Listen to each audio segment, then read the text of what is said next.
Hello, my name's Ned, and this is episode 3 of a series I call Put Me in Coaching. On this episode, I'm going to focus on the topic of shot calling and the topic of in game communication in general. So, first, let's start with shot calling because I think it's a term that's been misused by a lot of players and a lot of people in the esports community. You'll watch interviews with professional players, and a lot of times they'll be asked the question, who do you think is the primary shot caller on your team? And they'll be like, well, I don't know. I think a lot of us do the shot calling on the team. I think it's evenly distributed, or maybe in the early game, this player does shot calling, and in the late game, this player does shot calling. And a lot of times, I think that's inaccurate. Sometimes it's true. Sometimes you do have those teams where all the players are making decisions, and all the players contribute equally to shot calling. But that's rare, and I don't think that's the best way to do it because it's more trouble than it's worth. So most teams, what they're going to do is they're going to have somebody who's called the primary shot caller who ends up making the decisions. And to sort of define this, I'm going to do it with an example. So we'll arbitrarily use TSM players as the example, even though their shot calling might not be in any way, shape, or form portray what I'm about to describe. So let's say Sven is jungling and he's at his red buff, and the enemy Nidalee comes in. The enemy Nidalee is trying to invade the red buff and take it. And Sven says, hey, Nidalee's in my jungle. Do you think we can kill her? Right there, a lot of players think Svenskjaeren's shot calling, and a lot of people think Svenskjaeren's shot calling. And the truth of the matter is he's not. He's providing his team with information, then he's asking a question for the actual shot caller to answer, which we'll use Bjergsen as the actual shot caller in this case. So Bjergsen says, yes, kill Nidalee or no, kill Nidalee. And he makes that decision based on the information that the rest of his team has given him. And that's key right there. The information that the rest of his team has given him. So what that means is that just because Bjergsen's the shot caller doesn't mean that the rest of the team gets to stop talking. No, they have to be communicating things like Hanser has to be saying whether he has TP or not, or whether the enemy laner has TP. Bjergsen and Doublelift and Biofrost have to be saying, "Hey, we chunked the lane back and they recalled, and so maybe we could come and help, or that they won't be able to come in and fight us, so we'll have the numbers advantage." And they need to be giving the information to Bjergsen so he can best make the shot call, because that's how you solve problems in a team. When you have a primary shot caller and you know the communication from the other players is accurate and concise and ample, and Bjergsen makes a bad shot call, then you can say, "Oh, Bjergsen, you had all this information to work with, and you still made the bad shot call. It's your fault." And then you can offer him a solution, which is an important thing to add. Don't just tell him what he did wrong. Tell him what to do right next time. And then you can have the strategic coach say, "Hey, maybe you shouldn't have done this because you knew these things." And then the next time he may or may not make the mistake again, but at least he'll have the information to work with. If he does continue to make this mistake, however, that's when you have to look for a new shot caller. And I'll get into sort of the process of looking for a shot caller a little bit later. So Bjergsen, let's say, for example, he makes a good call. And everybody communicates well. Well, okay, good. You give him the praise. You had all the information. You made the right call at the right time. But let's say on the flip side, he gets all this information and he makes a bad call. Then you know to blame him, like I said previously. But here's where it gets interesting. When he makes the right call, but he was given the wrong information, or he was not given enough information. So Svenskjaren goes, "Hey, Nidalee's in my jungle. Do you think we can kill her?" He goes, "Yes, absolutely, we can kill her." Bot lane just told me they sent their lane back, and I don't know anything about the TP, so he's not thinking about that. And so he's like, "Yes, we can kill him. Bot lane, come kill her. We're gonna 4v1 her." But what happened was the enemy bot lane didn't actually recall. They went into a bush and they healed up on health potions, and they're 3/4 HP now, and they can come and join the fight. And the enemy top laner has teleport, but Hanser doesn't because he had TP back in the lane because he got his head kicked in the matchup, whatever it is. And so now all of a sudden it's a 5v4 because Hanser can't come in and TP and help, and they get triple killed and they lose Dragon, and it's a disaster. Well, at that point, then you have another problem you can fix. You can say, "Hey, maybe Biofrost, you should have warded here so we could see that they didn't actually recall." And you can say, "Hey, Hanser, it's a really simple thing to time the TPs and tell your team that he has TP and that you don't. So you need to be worrying about that in the game because it could cost us the game." So already, when you have this single shot caller method, you can just look at the comms retroactively and fix problems. Okay, so So let's get back to the scenario where Bjergsen has all this help, the communication's good, and he keeps making the wrong split second decisions. Maybe he doesn't say to kill Nidalee when he has the opportunity to, or he's just making these bad calls that result in them dying. In this scenario, you need to look for a new shot caller, and I think this will bring us into the topic of how you find who should be the shot caller on the team. And I think a lot of teams do this one primary way, and I want to also bring up another way I think could be implemented. And the way that a lot of teams do it, there's nothing wrong with it, and that's that they find a veteran who already has an aspiration and already has a history of successful shot calling. So famously, TSM brings in Yellowstar because Yellowstar on Fnatic they went undefeated in the regular season. He was the all-star support, and he was the all-star shot caller, and they were winning a lot of games based on his decision from behind. So TSM brings him in. They're like, oh, this guy's gonna be great. He's gonna help our team with all their shot calling issues, and it's gonna work out. But obviously, that didn't end up being the case for whatever reason. Either maybe the egos were clashing, or maybe he was intimidated by all these all-star players on his team to make the shot calls and all their big personalities. Whatever the problem was, there was one. So in that case scenario, the second thing you should do in order to find out who the shot caller on your team should be is from day one the coach needs to say, I need you guys to play with each other in these scrims like you've never played with each other before, even if they've been previously teammates. And you need to say, and I need you to just try to play and play how you think you can best help the team to win. And then you look at the scrims and you look at the person who's communicating, who's making the decisions, and whether or not the players on the team are willing to follow those decisions.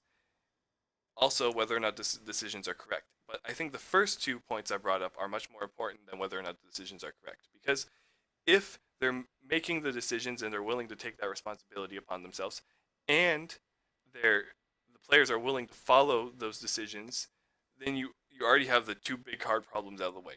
The problem about the calls not being correct can be solved by strategical coaches helping them make the split second decisions. And if for whatever reason they can't be, then you have to then unfortunately you have to go back to the drawing board and find a new shot caller. But I think that'll settle it on the topic of shot calling as a whole for now. And I might talk a little bit more about it in this next section, which is just in-game communications in general, which are in North America and Europe are notoriously bad. Um, and I think a lot of people complain about them, but they don't always offer solutions. So I'm going to try to shed some light on the situation and offer some of my thoughts on how it could be improved. So first of all, let's talk about an area where it's not necessarily bad. It's not perfect, but there's really not too much wrong with it, and that's team fight shot calling. In team fights, what you'll notice is you'll have the shot caller of the team, and they'll be calling out names of champions. They'll be calling out whatever carries, or maybe the enemy tank got too far away from his team, so you can burst him down really quick and make it 4v5. So they'll be calling out Rek'Sai, Rek'Sai, Rek'Sai, or they'll be calling out Ash, Ash, Ash, or Victor, Victor, Victor, and they'll be calling out these targets for your team to focus fire, and then the rest of the teammates should be providing information like, oh, my flash is up in 3 seconds, and or I'm gonna flash for this carry, and maybe they're Maokai. My W's up. I'm Wing to her. I'm CCing her. Whatever they're saying, um, to sort of help their team understand what's happening in the scenario.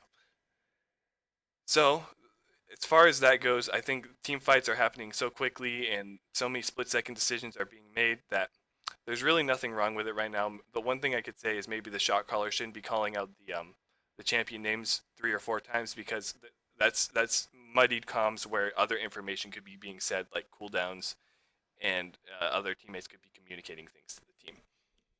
But where NA and EU and I think just esports as a whole or League of Legends as a whole has a problem is with the early game, mid game, late game objective calls and objective communication and preparation. And a lot of times I think I'll get into this a little bit beforehand. You'll be watching. So I watch Monte Cristo VOD reviews, and a lot of times they'll say things like, "Well, they knew the enemy bot laners had just backed, and they knew that enemy TP was down, and so why didn't they get the dragon? Because it would have been they would have enemy only would have had two people to contest it if they got it. And I think a lot of times, while Monty's smart and he's right in saying, hey, they should have got the dragon, I think a lot of times that the teams actually didn't know these things. Maybe one player did, and he was saying he didn't communicate it to his team. So it's about communicating the little things a lot of times that the players don't necessarily do correctly. They um sort of they just forget, and that's something that really can only come with nagging them in practice, saying, hey, you need to communicate the TP timers, hey, you need to communicate your lanes missing, hey, you need to say that you sent them back, and then it's also up to the shot caller to make the call with all the information. But again, that's something that you need to just work on with practice and with problem solving.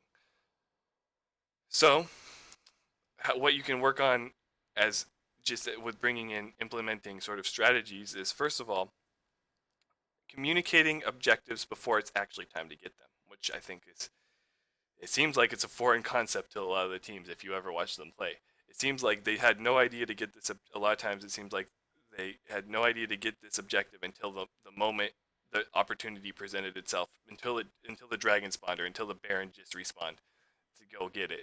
It seems like they had no idea that they were supposed to be doing that, but maybe I'm not giving them enough credit. So an example of this, we'll use TSM again. Let's say Doublelift and Biofrost, they're in a good matchup. They just had a favorable trade. They just sent the enemy bot lane out of the lane. And they say, hey, we sent our laners back. Can we take the tower? Can we rush it down?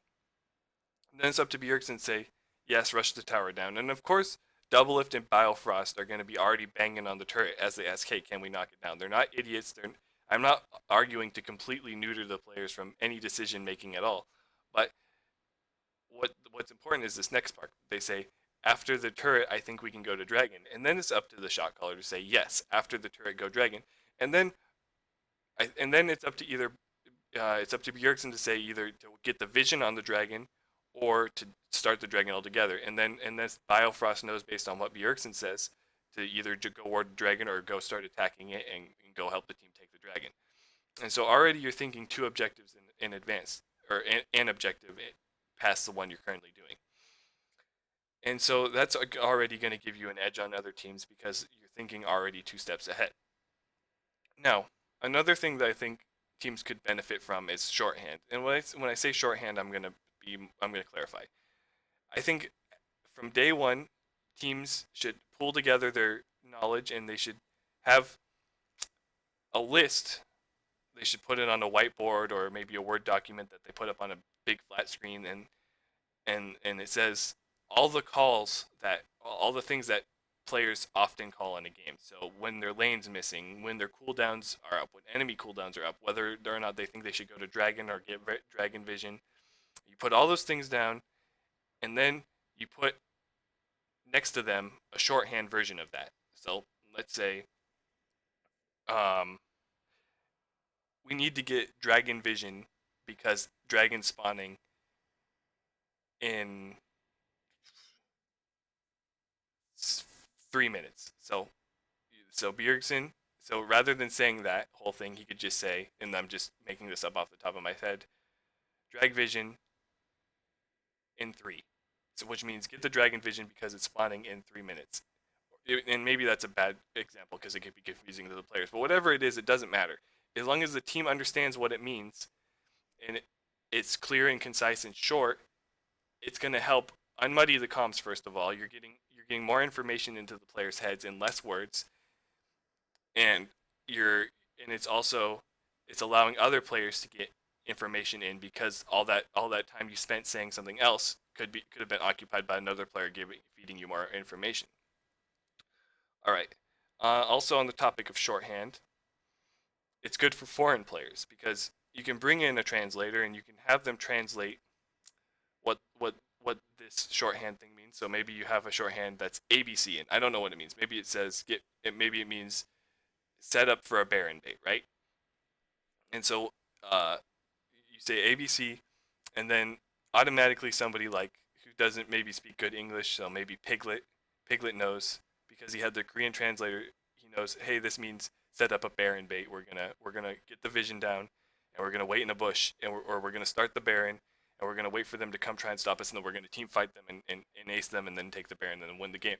So without saying all those things, somebody can say ABC. It's a simple phrase. It's a simple utterance that Piglet can understand even without speaking any English. He can just know what that means, and he can. Obviously, Piglet does speak English now, but I'm talking about formerly. He can understand uh, what to do, and he doesn't even need to speak any English, right? So it's helpful for foreign players who don't speak English. So I think overall, by nitpicking your players to be communicating the little things, by having a primary shot caller so that you know who to blame and who to praise and how to fix problems that are abundantly apparent now that you know where they originate and who's causing them or what's causing them. Uh, and by having a shorthand, you can immensely improve your team's communication. I think that's where I'll leave off the video. Thanks for watching.